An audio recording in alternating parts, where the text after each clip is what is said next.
निरूपणाचा गुण शिवदेवी केसरी यांचा मोठे संत होऊन गेले आणि आपल्या गुरुविषयी जो भाव त्यांच्या मनामध्ये आहे तो भाव या अभंगातून त्यांच्या प्रतीत होतो.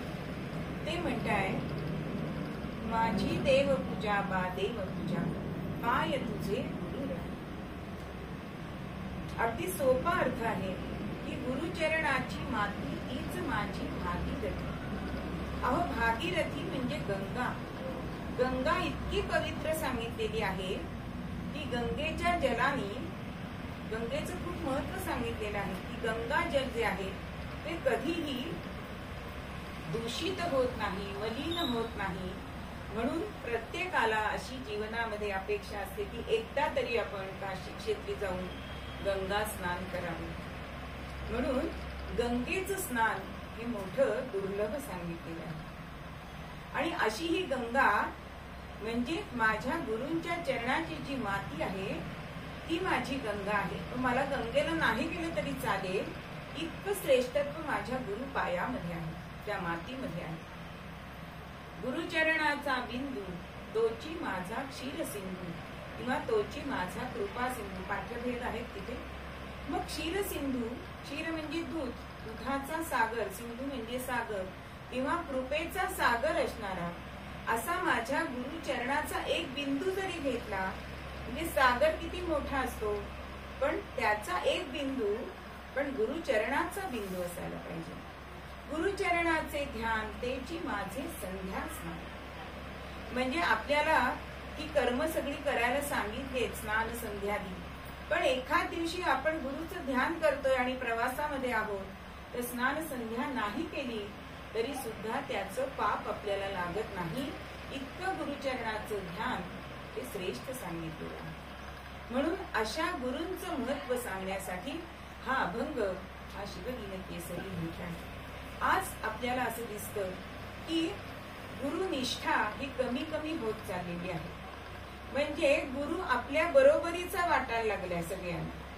म्हणून कॉलेजमधले विद्यार्थी बघितलं तर गुरुजींच्या, प्राध्यापकांच्या खांद्यावर हात घेऊन जातात बघा, ठेवून जातात. हे कितपत योग्य आहे? पण जो आपण त्यांना मान द्यायला पाहिजे तो द्यायला पाहिजे. मग ते व्यावहारिक गुरु असले तरी सुद्धा तो मान त्यांना यथोचित द्यायला पाहिजे. म्हणून आज सुद्धा आपण सगळे भोगवादी होतो. मग विषयांकडे जे आपलं मन जातं, ते विषयांकडचं मन वळवून आणण्याचं सामर्थ्य हे फक्त गुरुमध्येच आहे, गुरुचरणामध्ये आहे. म्हणून गुरुवर निष्ठा असायला पाहिजे. म्हणून हे भोगवादी जे आहे, कारण आपल्या सगळ्यांना हा भवरोग झालेला आहे. मग भवरोग झालाय म्हणजे नक्की काय हो? बरेच वेळा आपण ऐकतो भवरोग झालाय, भवरोग झालाय. म्हणजे जी देहबुद्धी आहे ना, ती देहबुद्धी आपण देवाकडे न जाता विषयांकडे जी जाते त्याला भवरोग असं म्हटलं जातं. मग सद्गुरु नक्की काय करतात?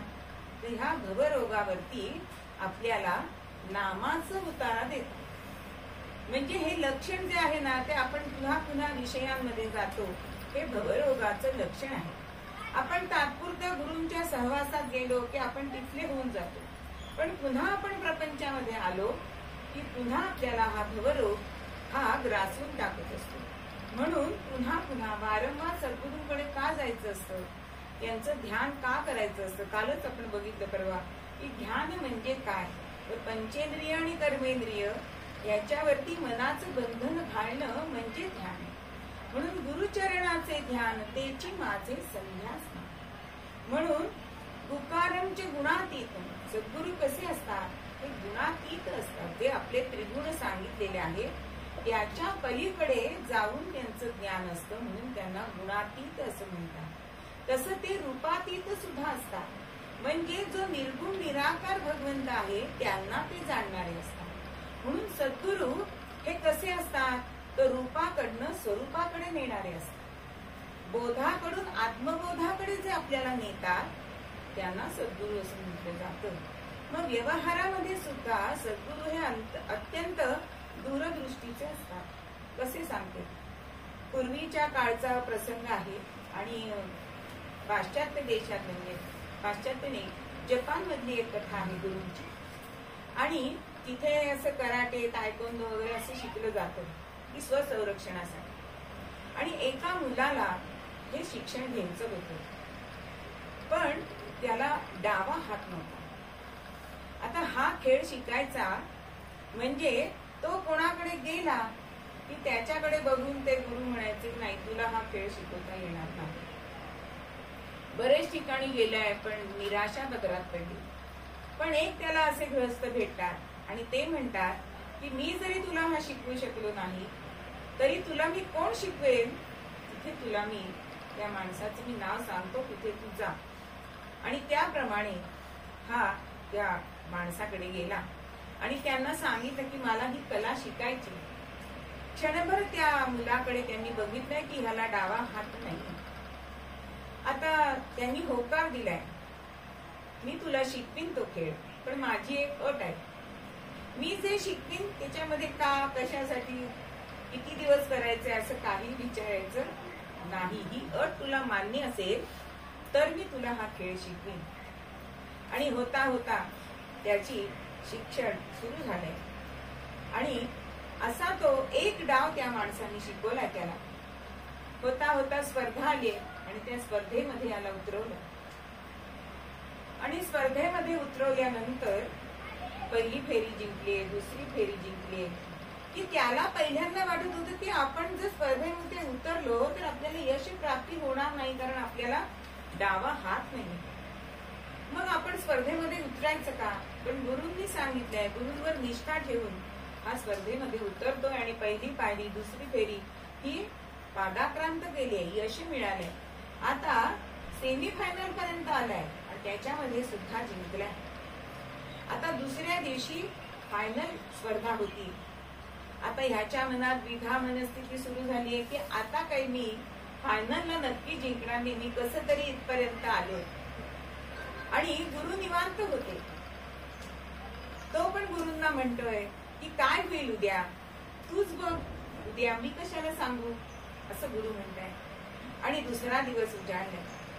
गुरु पायांना वंदन केलंय आणि स्पर्धेमध्ये गेलाय. आणि सांगायची गोष्ट की तो जिंकलाय.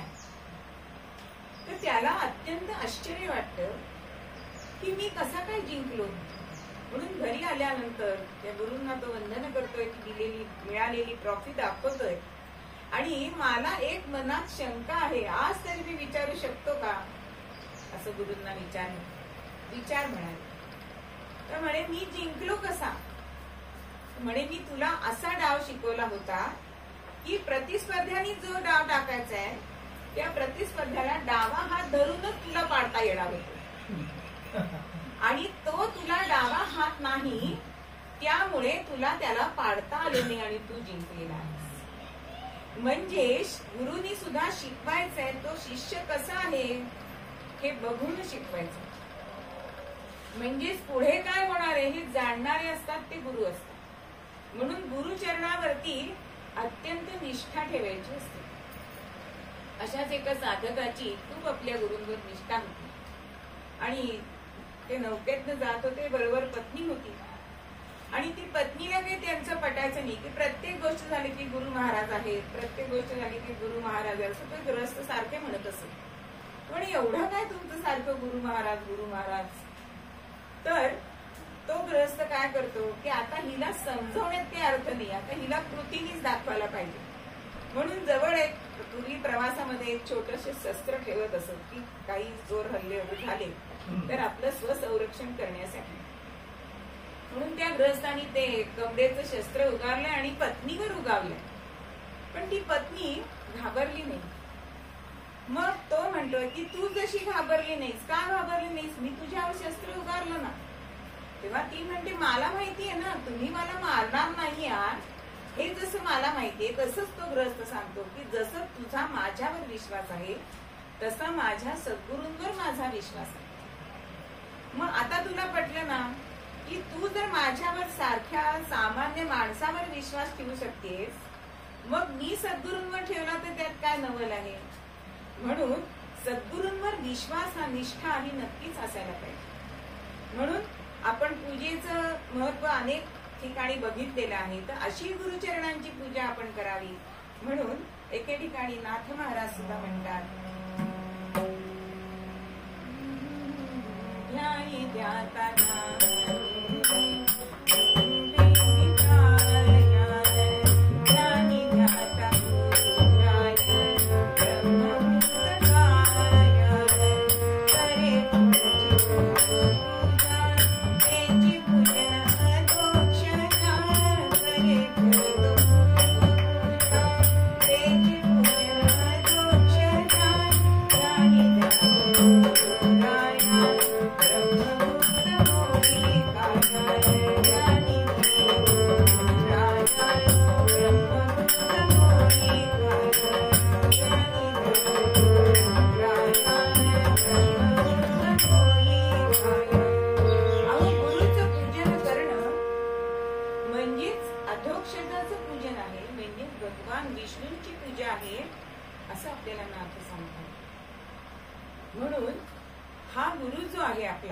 त्याच्यावर ठाम विश्वास असायला पाहिजे. इतका विश्वास असायला पाहिजे की एकदा दासगणू महाराज यांना पंढरपूरला जायचं होतं, चंद्रभागेमध्ये स्नान करायचं होतं. पण साईबाबांना जेव्हा ते सांगायला गेले तेव्हा साईबाबा म्हणतात की तुला पंढरपूरला जायची आवश्यकता नाही, म्हणून पायाच्या अंगठ्यातनं इथे चंद्रभागा प्रकट केली आहे, असं गुरूंचं सामर्थ्य असतं. म्हणून गुरु जे बोलतात जे करतात त्याच्याकडे आपलं फक्त बारीक लक्ष असायला हवं की त्याच्यामधनं आपल्याला काय बोध घ्यायचं. म्हणून गुरूंची सुद्धा मानस पूजा करायची आहे. हे आपण अर्चन भक्तीमध्ये बघितलंय की त्या गुरूंना आपण हृदय सिंहासनावर बसवायचंय आणि त्यांना प्रदक्षिणा कुठल्या घालायची. तर एका गुरूंच्याच आरतीमध्ये असं म्हटलेलं आहे, श्रवण पठण या प्रदक्षिणे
प्रदक्षिणा घालायची.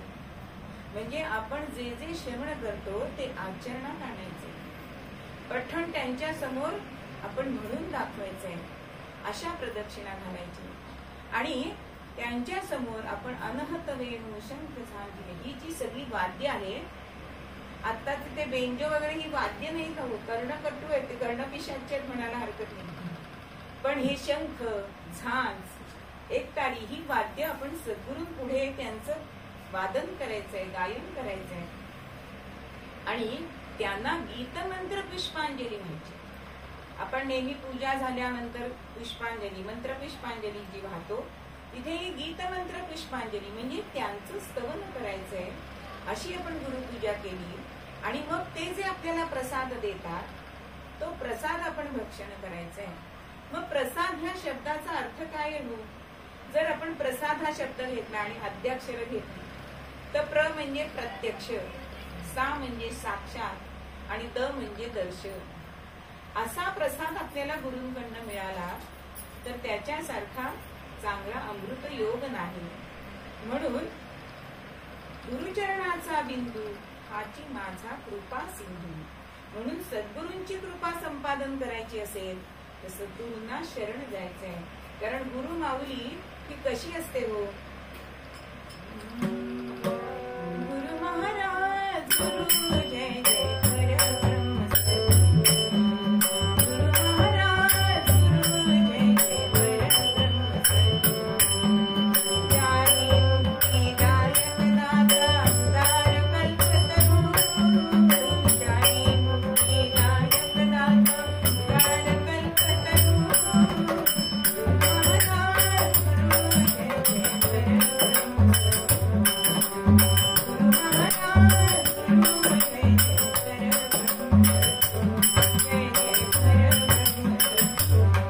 प्रत्यक्ष परब्रह्म रूप असणारे हे सद्गुरू ते आपल्याला काय देतात तर चारी मुक्ती हे देणारे सद्गुरू असतात. म्हणून त्यांच्या सहवासात आपण जास्तीत जास्त राहायचं. शरीराने नाही राहता आलं तरी मनाने आपण त्यांच्या सहवासामध्ये राहावं. गजानन महाराजांच्याच कथेमध्ये त्यांच्या पोथीमध्ये एक असं आहे की एकाला कुष्ठरोग झालेला आणि तो बरा होत नव्हता. पण जेव्हा मनामध्ये ओढ होती की मला शेवटचं तरी मला गुरु महाराजांचं दर्शन व्हावं, आणि जेव्हा गजानन महाराजांचं दर्शन घेण्यासाठी तो आलाय, तेव्हा त्यांनी अक्षरशः खाकेरा त्याच्या अंगावर टाकलाय, पण तो त्यांनी प्रसाद समजून आपल्या अंगाला त्याचं लेपन केलं आणि त्याचा तो महारोग बरा झाला. म्हणजे सद्गुरूंची प्रत्येक कृती जी असते ती त्यातनं आपल्याला काहीतरी हितच होत असतं, आपल्याला काहीतरी लाभच होत असतो. म्हणून सद्गुरूंच्या चरणाशी आपण लीन व्हायचंय.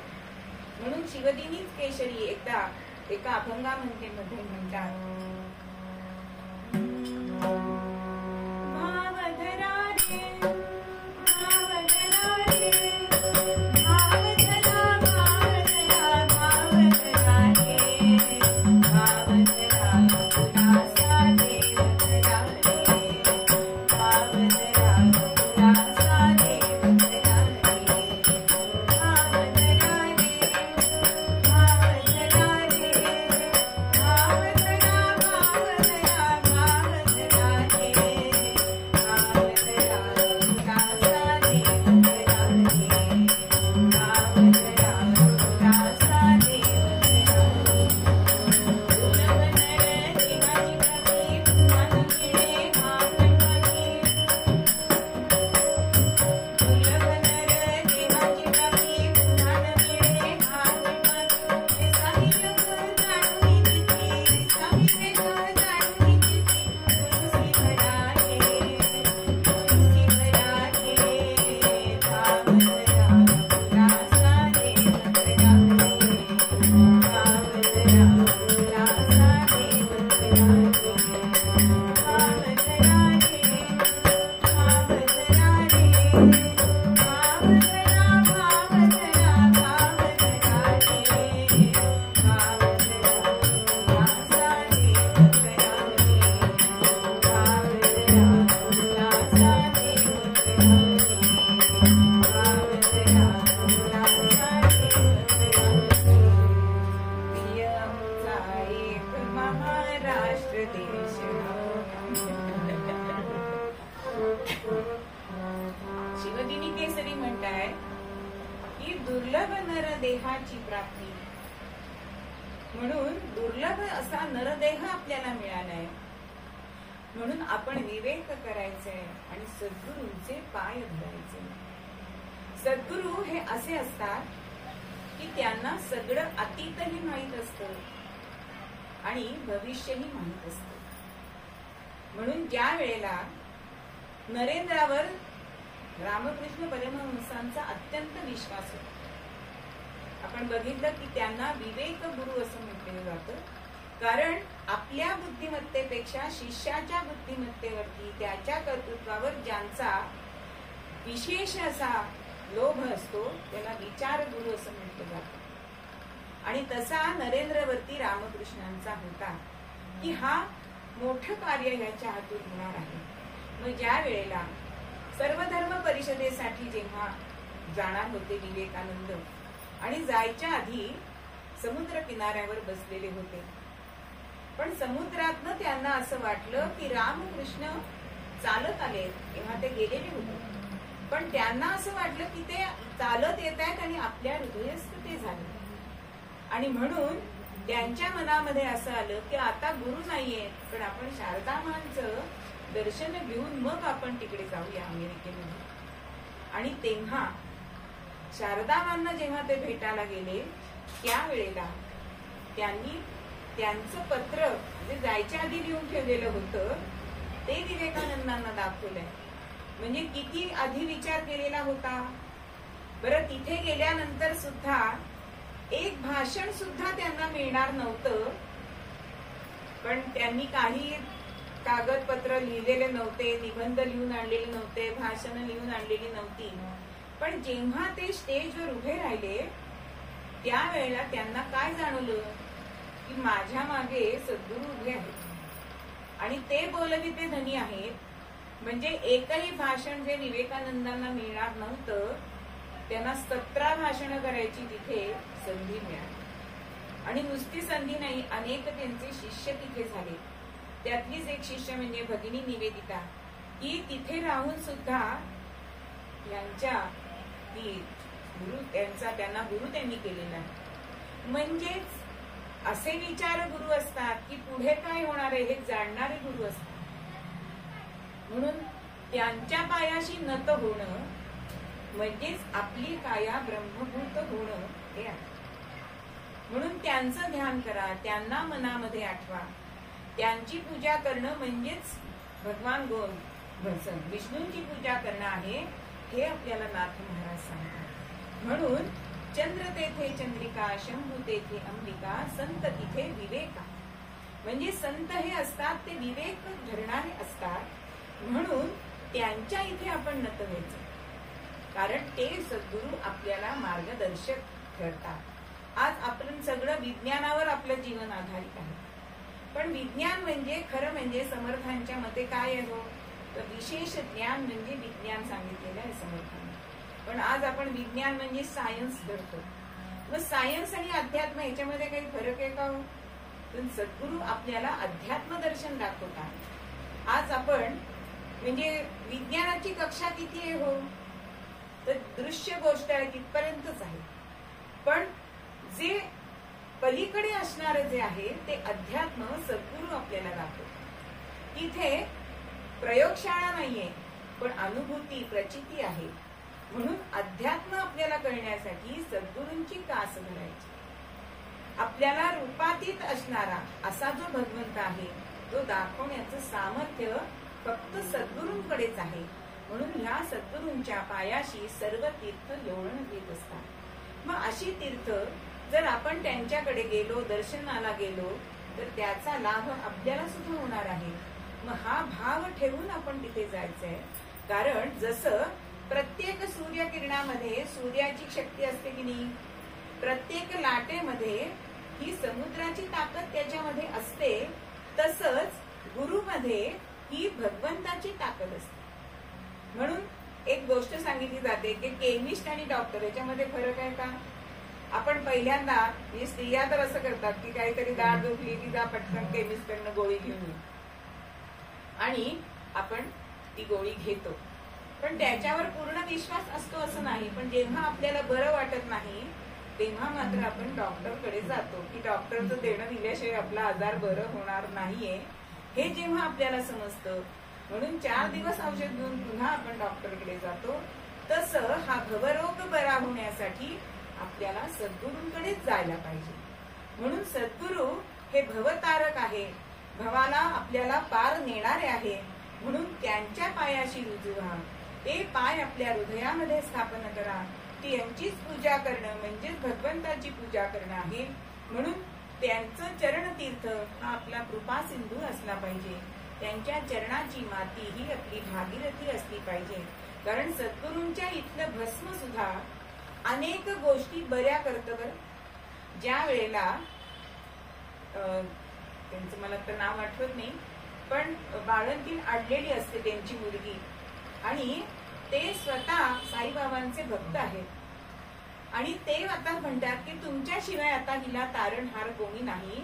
मग हा जो मनातला भाव होता तो साईबाबांना कळलाय, आणि त्यांनी उदी पाठवली, आणि ती उदी जेव्हा तिला लावली त्यावेळी ती सुखरूप बाळंतीण झाली. म्हणजे अशा सद्गुरूंच्या चरणतीर्थाने उदीनी आजही आपल्याला प्रचिती येते. हे मी वेगळं सांगायला नको, हे माझ्या पुढे बसलेले आहेत. असा हा सद्गुरु महिमा आहे. म्हणून शिवगिरी केसरी आपल्या मूळ पद्यामध्ये आपल्याला सांगतात, माझी देव तुझ्या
करूया घोष नामाचा सद्गुरु चरणाचा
कलावती देवींचा आज जन्मदिवस आहे आणि गजानन महाराजांचा आज निर्वाण दिवस आहे. दोन्ही संत मोठे होऊन गेले. कलावती देवींचं दर्शन या देहाला घडलंय, भाग्यवान वाटते. स्वतःला प्रत्यक्ष पाहिले. हो, आणि माझ्या आईने त्यांच्या समोर कीर्तन सेवा सुद्धा अनेक वर्ष केलेली. तर आज आपण गजानन महाराजांच्या जीवनात काही प्रसंग बघायचा. स्वामी गजानन हे अविनाश ब्रह्म, त्याचे परीने तवणास शिंपी मध्ये मौक्तिक जो बरी हो, प्रत्येक जना दिसून ये हो तो बरी हो. गजानन महाराज की जय. अविनाश ब्रह्म असणारे गजानन महाराज. पण प्रत्यक्षात जेव्हा संत असतात तेव्हा लोकांना त्यांची कल्पना येत नाही. मग त्यांचा उदो होतो. जसं ज्ञानेश्वर माऊली होते तेव्हा अनेक समाजाने त्यांना अनेक वेळा त्रास दिलाय, छळ केलाय, आणि आता आपण त्यांचे गुणगान गातो. तसंच प्रत्यक्ष जेव्हा गजानन महाराज प्रकट झाले त्यावेळेस सुद्धा फक्त ते बंकटलालाला कळलं की हे काहीतरी वेगळं आहे. म्हणून असे हे गजानन महाराज, म्हणून त्याला दासगुणी अशी उपमा देत आहेत की शिंपल्यामध्ये जोपर्यंत मोती असतो तोपर्यंत त्याचं तेज दिसत नाही, तसं त्याचं मोल आपण ते असताना, हयात असताना आपल्याला कळत नाही, कारण आपण सामान्य माणसं आहोत. असे हे गजानन महाराज की जे अत्यंत लोकांवर प्रेम करणारे, आपल्या भक्तांवर प्रेम करणारे असे शेगावी त्यांचं प्रकटीकरण झालेलं आहे. आणि प्रकट करताना सुद्धा त्यांनी एक आपल्याला मोठा संदेश दिला आहे. कारण त्यांची कृतीच अशी होती की उष्ट्या पत्रावळीमध्ये जे अन्न वाया जात होतं ते उचलून ते खात होते. म्हणजे वाया ना दगडीन अन्न कणही मी जेवताना कदा, हे खरं आपण फक्त श्लोकामध्ये म्हणतो, पण आज आपण जर बघितलं तर ताटच्या ताट अन्न वाया जातं की त्याच्यामध्ये कितीतरी गरीब लोक की ज्यांना अन्न मिळत नाही ते जेवू शकतात. पण हा मोलाचा संदेश प्रकटीकरणाच्या वेळी आपल्याला गजानन महाराजांनी दिला. आणि एक दिवस माघामध्ये सोमवती आवस आली आणि हे सगळे पाटील, बंकटलाल वगैरे हे सगळे बसलेले असतात आणि म्हणतात की सोमवती अवसेला हे जर नर्मदेच्या आपण ठिकाणी गेलो, ओंकारेश्वराला गेलो आणि नर्मदा स्नान केलं तर त्याचं पुण्य हे अतिशय महान सांगितले. पर्वकाल आहे म्हणून आपण आता नर्मदा तीरी जाऊया का, असा हे सगळे विचार करतात. आणि मग असं एकाच्या मनामध्ये पाटलांच्या मनात येत आहे की आपण आता आपल्या बरोबर गजानन महाराजांना घेऊन जाऊ, कारण संतांबरोबर तीर्थयात्रा करणं याच्यासारखं भाग्य नाही आणि पुण्य नाही. म्हणून आपण आपल्या बरोबर गजानन महाराजांना घेऊन जाऊ. म्हणून पाटील व्यंकटलालाला म्हणतात की आपण गजानन महाराजांना प्रार्थना करा, कारण मला असं मन सांगताय की तुमचं ते ऐकतील. काही व्यक्तींच्या शब्दाला वजन असतं आणि ते मी सांगितलं की सगळेजण करतात, तसं व्यंकटलालांनी सांगितलं तर महाराज येतील असं ह्या पाटीलना वाटलं, मार्तंड पाटलांना. आणि ते सगळेजण गजानन महाराजांच्या इथे येतात, त्यांना वंदन करतात आणि त्यांना सांगतात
आणि अनेक जण हे नर्मदा तीरास स्नानाला जात आहेत. माणसाची प्रवृत्ती कशी असते बघा. शाळेमध्ये असतानाची गोष्ट, ट्रिप निघाली की प्रत्येक वेळी आपल्या लहानपणी वडील आपल्याला पैसे द्यायचे नाही आणि मग आपण काय सांगायचं, सगळ्या जणी जाणार. तसं हे सांगतायत की सगळेजण हे नर्मदा तीरास स्नान करण्यासाठी जात आहेत. म्हणजे मनात इच्छा असते की सगळे जातात म्हणजे आपण पण जाऊ, ही जी इच्छा असते तशी ह्या मार्तंड पाटील व्यंकटलाल यांना सांगेल आणि आपण पण नर्मदा स्नानाला जाऊया अशी आमची इच्छा आहे आणि आपण सुद्धा बरोबर यावं असं गजानन महाराजांना ते विनंती करतात. तर गजानन महाराज म्हणतात की अरे तिकडे जाण्याची काय आवश्यकता आहे, तुमच्यात माझ्यात सगळ्यांमध्ये ते परब्रह्मच भरलेलं आहे ना, मग उद्मेकून त्या पर्वताला जायला काही आवश्यकता नाहीये. पण हे ज्ञान सामान्य माणसांना कसं होणार, म्हणून हे म्हणतायत की नाही आपण जाऊया, तुम्ही पण या, पुन्हा आग्रह करताय. आणि मग गजानन महाराज त्यांना सांगतायत की अरे कशासाठी जायचंय तिकडे, ही इथे विहीर दिसते ना, त्या विहिरीमध्ये मला स्नान घालण्यासाठी प्रत्येक पर्वणीला ही नर्मदा या नदीमध्ये येते, प्रकट होते, तुम्ही इथेच थांबा. पण हे पटलं नाही म्हणून त्यांना परत समजत आहे. भ्रांत चित्त हो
रसामध्ये डोला, त्याचा अनुभव घ्या, याची काय मजा आहे ती बघा.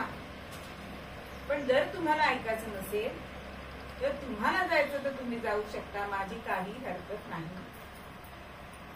बघा, गुरु सांगताय पण तरी सुद्धा यांना पटत नाहीये. गुरु सांगतायत की कायम पहिलीतच राहायचंय का, पुढची पायरी चढायला हवी, पुढची इयत्तेमध्ये जायला पाहिजे, म्हणजे त्या अध्यात्माच्या पायऱ्या चढायच्या हवी. पण हे काही यांना समजेना. आणि मग यांनी जसं लहान मूल हट्ट करतं तसं हट्ट करायला सुरुवात केली. आणि ते गुरूंना सांगतायत की बघा, आई असते ती मुलाला बरोबर घेऊन जाते, सद्गुरूंच्या पाया पाडते, तसं तुम्ही आमचे गुरु माऊली आहात, त्यामुळे तुम्ही आम्हाला ओंकारेश्वराने यायचंय आणि तुम्हाला आमच्या बरोबर यायचंय. तेव्हा गजानन महाराज म्हणतायत की मी आलो आणि काय झालं तर तुम्ही माझ्यावर ते रोष धराल.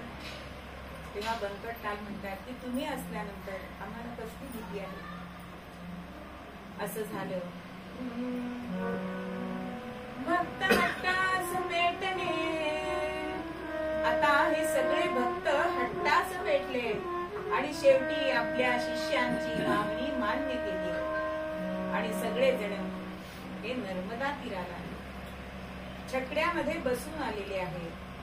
आणि त्यावेळेला हे नर्मदा तीर जो होता तो अत्यंत माणसांनी फुलून गेलेला होता. रंगीबेरंगी कपडे घालून हे सगळे लोक तिथे आले, कारण महापर्व होते. दुतर्फा आहे नर्मदेचं स्नान करताय. अशी कवी कल्पना केलेली आहे की मेघांना बघून तिथे मयूर नाच करतायत, नर्तन करतायत.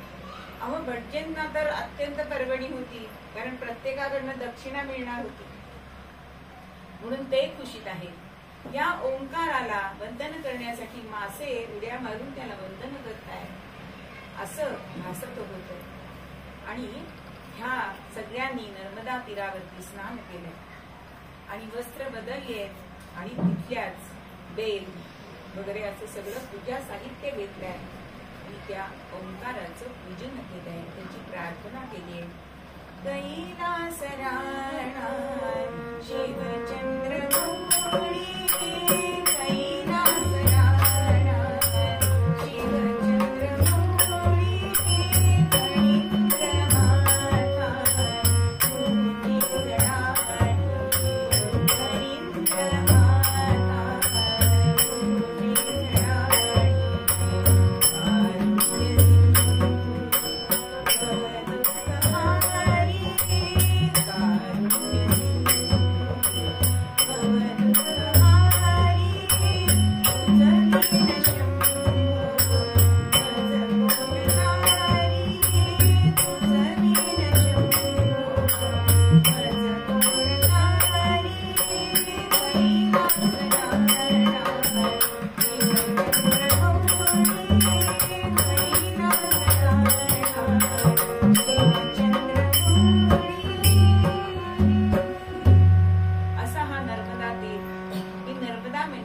कारुण्य नर्मदा तीरावरती जपी तपी यांनी अनेक तप केलेली आहेत. आद्य शंकराचार्यांना सुद्धा त्यांचे गुरु इथेच भेटलेले आहेत. या नर्मदा मैयेला कमंडलूमध्ये धरण्याचं सामर्थ्य शंकराचार्यांना मिळालंय ते ह्या गुरूंच्या मध्ये.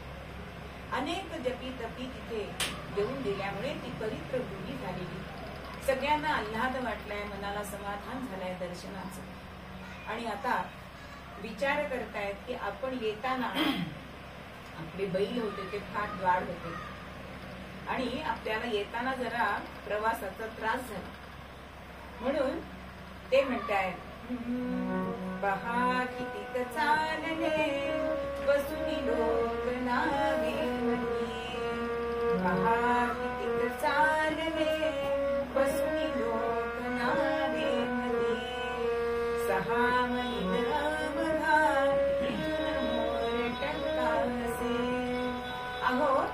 दमडी म्हणजे ती दमडी त्या बैलगाडीला दमडी म्हणतात. आणि दमडी ही महाग आहे नौकेपेक्षा, म्हणून आपण नौकेने जाऊया का आता, असा सगळेजण विचार करतात. आणि सगळेजण त्या नौकेमध्ये बसले. आता 6 मैल फक्त प्रवास होता आणि ती नौका जवळजवळ 3 फर्लांग गेलीये आणि मोठ्या खडकाला अडकलीये आणि ती नौका फुटली आणि नौकेला भोक पडलाय. आता जे 2 नावाडी होते ते नावाडी म्हणतायत की आता ही नौका बुडणार आहे, ज्यांना आपला जीव वाचवायचा त्यांनी वाचवा असं म्हणून त्या दोघांनी उडी मारून ते पोहत पोहत तीरावर गेले. पण सगळ्यांनाच पोहता येत नव्हतं. गजानन महाराज ध्यान लावून मुखाने गण गण गणात होते, गण गण गणात होते हे भजन करीत होते. आणि आता मात्र भरभर भरभर भरभर वरती पाणी येत आहे नौकेमध्ये. आले निम्म्यावर पाणी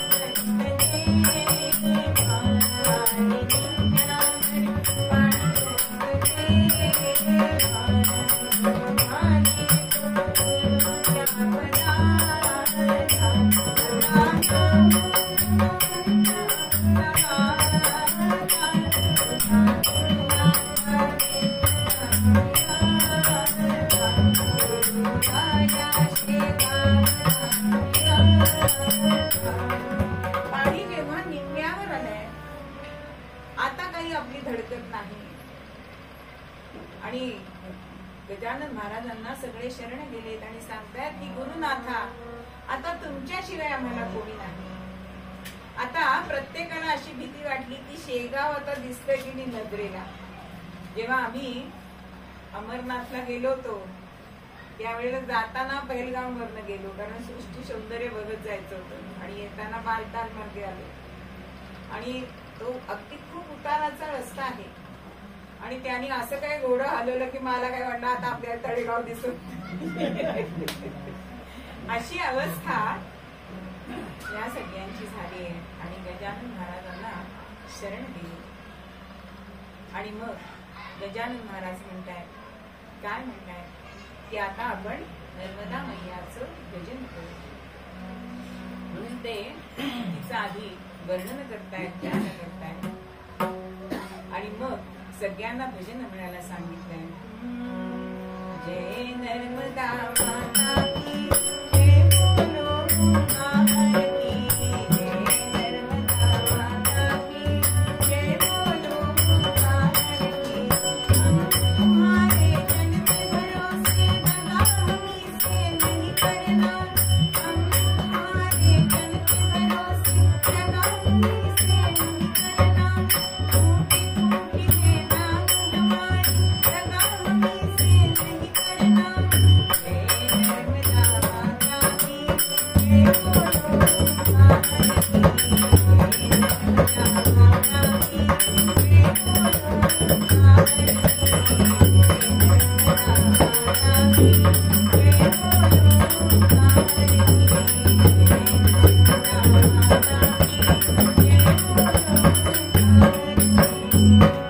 सगळ्यांनी भजन सुरुवात केली. एकीकडे त्या नर्मदा मैयाला म्हणतायत की तुझं पाणी म्हणजे हे महीवरचं अमृत आहे. मग हे अमृत कधी आम्हाला मारणार का? आमचा जो तुझ्या जलावरती विश्वास आहे तो तू खोल होऊ देऊ नकोस. तू परम मंगल आहेस आणि अशी तू नर्मदा मैया सगळ्यांचं रक्षण करणारी आहेस. म्हणून तू ह्या ओंकाराची कन्या आहेस असं तिचं वर्णन करतायत, तिचं स्तवन करतायत. आणि सगळे जण गुरु माऊलींवरती निष्ठा ठेवून सगळे जण भजन करतायत. आणि त्यामध्ये एक तरुण मुलगी तिथे आली पाण्यामध्ये. कन्यका होऊन कोणाची, कन्यका होऊन कोणाची, प्रगटली जननी जगताची. कन्यका होऊन कोणाची, कन्यका होऊन कोणाची, प्रगटली जननी जगताची.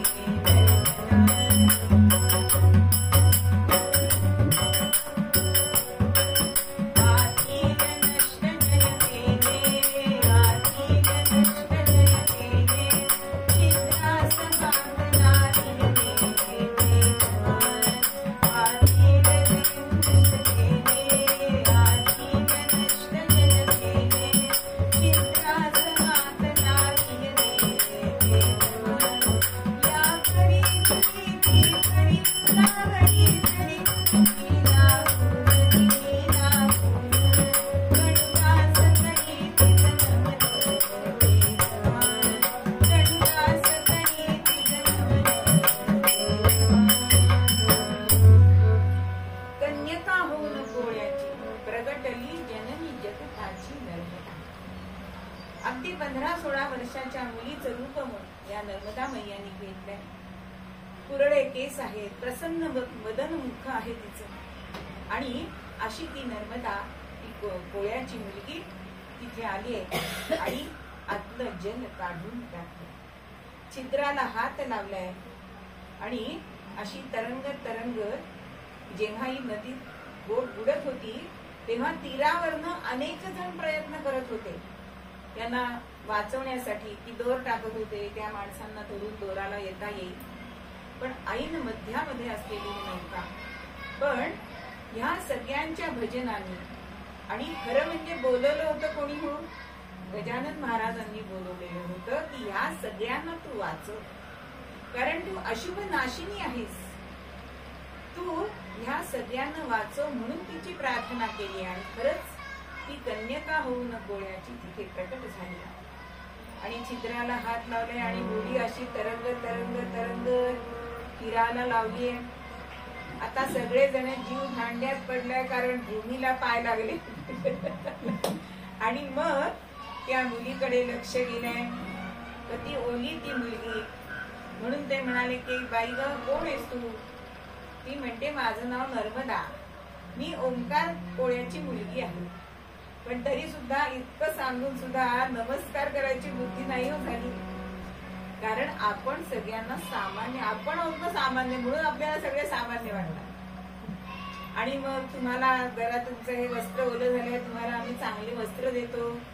तर ती म्हणते अहो जल हेच माझं स्वरूप आहे. तरी सुद्धा ह्या कोणाच्या लक्षात येत नाहीये.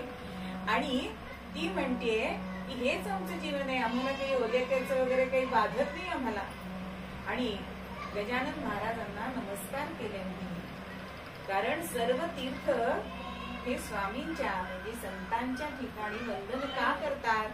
कारण आपल्यामुळे ते मलिन होत असतात आणि त्यांना शुद्धी मिळण्यासाठी ही नर्मदा गजानन स्वामी महाराजांच्या सुद्धा चरणावरती वंदन करते आणि तिथून पाण्यामध्ये उडी टाकून ही निघून जाते. आता हे सगळे जण आले, शेगावीला आले आणि मग रसभरीत सगळं वर्णन चाललंय. तसं पर्व झालं, आम्ही किती छान पूजा केली आणि मग आम्ही पाण्यात कसे अडकलो. पण आता जेव्हा त्यांना असं जाणवलं की ही साधी सुधी मुलगी होती का खरंच, पण तेव्हा आपल्याला बुद्धी झाली नाही ना नमस्कार करायची. म्हणून पुन्हा गजानन महाराजांच्या इथे आले आणि म्हणतात कोण होती ती स्वामी? तर ते म्हणतात अरे प्रत्यक्ष नर्मदा होती ती.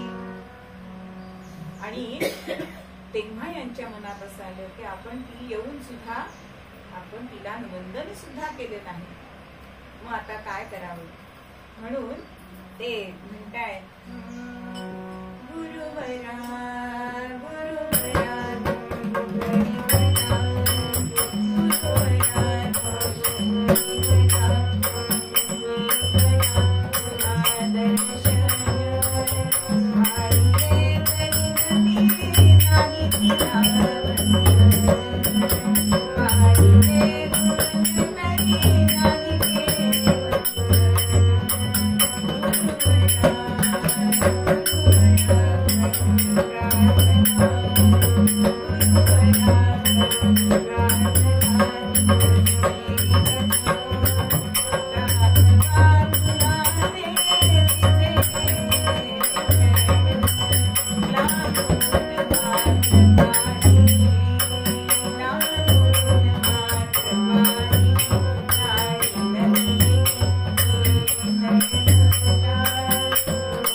गुरुवरा आम्ही चुकलो, पण तुम्ही आमचे अपराध पोटात घेणारी आमची माऊली आहात. तुम्ही आता सांगितल्यावर आम्हाला कळतंय की तिने आम्हाला नाव सांगितलं मी नर्मदा आहे, ओंकाराची मुलगी आहे, पण तेव्हा आम्हाला कळलं नाही आणि आम्हाला तिला वंदन करण्याची बुद्धी झाली नाही. तर पुन्हा एकदा तिचं आम्हाला दर्शन द्या असं म्हणतात आणि हे नुसते हसतायत. आणि तेव्हा बंकटलाल म्हणताय की तेव्हा त्यांनी सांगितलं होतं ना की ह्या वापीमध्ये की मला प्रत्येक पौर्णिमेला स्नान घालण्यासाठी येते. तेव्हा ते म्हणतायत बंकटलाल की स्वामी तुम्ही म्हणाला होतात ना विहिरीत आहे ती, मग आम्हाला तिथे जाऊन दर्शन झालंय, तसं ह्या ग्रामस्थांना सुद्धा दर्शन होऊ दे, आपण तिला पुन्हा प्रकट करावी अशी आम्ही तुम्हाला प्रार्थना करतो. आमचा वरचा रोष सोडा आणि गुरुवरा आम्हाला पुन्हा तिचं दर्शन द्या. आणि मग सगळेजण त्या वापी जवळ आलेले आहेत आणि महाराजांनी तिथे वंदन केलंय आणि तिला प्रकट होण्याचं आवाहन केलंय. झाली पुनरती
गजानन महाराजांनी तिला आवाहन केलंय आणि ही नर्मदा या वापीमध्ये प्रकट झाली, वगरीवरती ती प्रकट झालेली आहे. आणि अशा प्रकट झालेल्या नर्मदेचं सगळ्यांनी दर्शन घेतलंय, तिचा जय जयकार केलाय.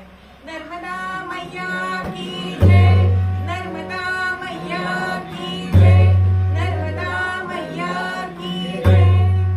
म्हणून संत जे आपल्याला सांगत असतात ते आपण ऐकायचं असतं.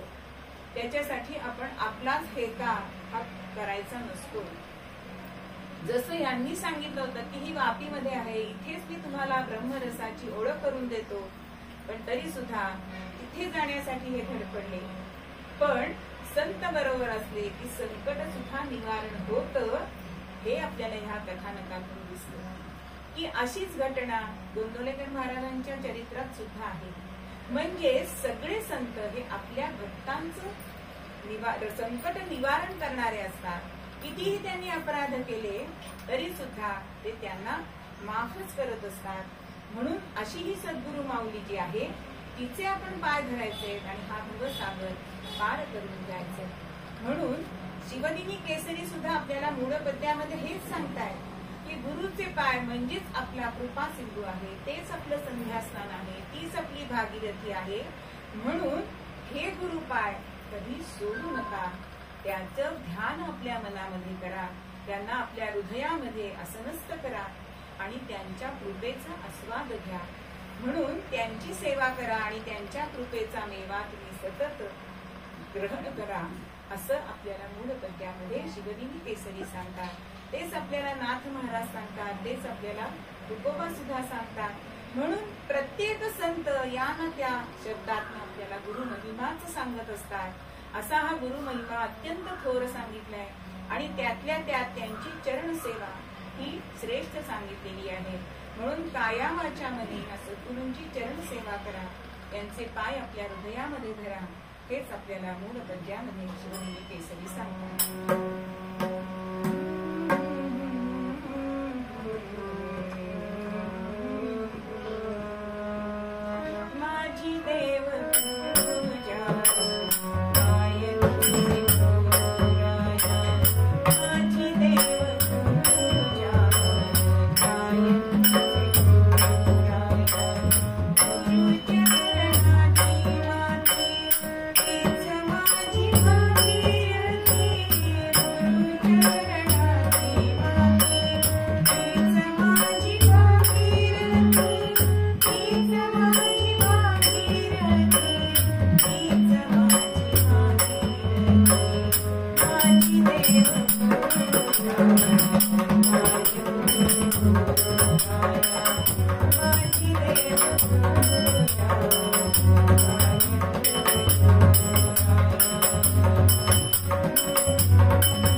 Thank you.